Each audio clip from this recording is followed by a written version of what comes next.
A very good afternoon. Thanks for clicking on to the Thursday edition of Vogan's European Outlook. We continue to see this kind of no 2 days of the same weather scenario across the western half of Europe. The Atlantic remains in control, but we've got, of course, Arctic air now that is involved in our weather pattern. There's colder air in the middle latitudes, and of course, we continue to see that kind of westerly influence in the upper air flow pattern.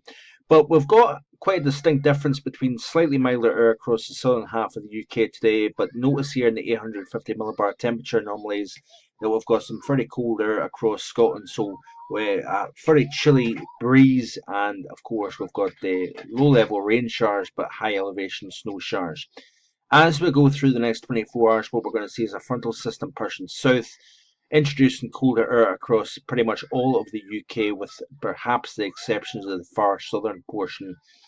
And what we're going to start to see as well is, instead of having the winds whipping in at 96 miles an hour above 4,000 feet in the Cairngorms this afternoon, what we're going to start to see is those winds going from west towards northwest, and that will introduce a little bit more of a kind of nip in the breeze. And under clear skies and lighter winds through the next couple of days. Just give me a wee second. Yep, give me a wee second. Okay.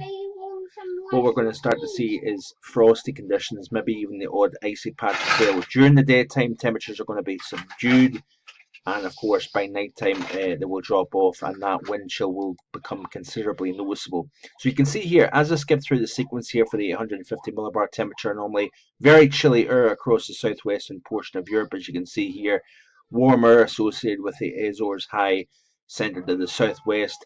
That is kind of poking its nose into Ireland here and into the southwestern portion of the UK. But what we're going to see is that slip into the west and the northwest, and of course the cold air that's centered over the North Atlantic, over Greenland and Iceland at the moment, that will eventually get pulled southwards as that area of high pressure starts to get shifted to the west here. So we'll start to bend the winds more in from the northwest. Notice here that it's a fairly substantial shot of cold air. We've got a brief push of milder air trying to come in, but if you notice here, it is very much pushed out of the way by another wave of even colder air. So this is a very significant shot of chilly air by mid-November standards.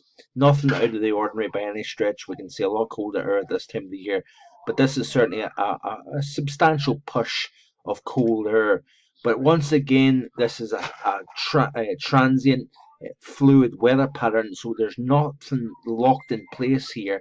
Despite having this warmer air getting pushed to the west northwest towards Greenland, and of course the tongue of cold coming down over the UK in response, what we're going to start to see is the pattern continuing to ripple, reorganize, and of course change. You can see here, as we go into early next week, that cold gets pushed into the near continent, and we're back into this kind of warmer south, colder north type of setup towards the early part of next week.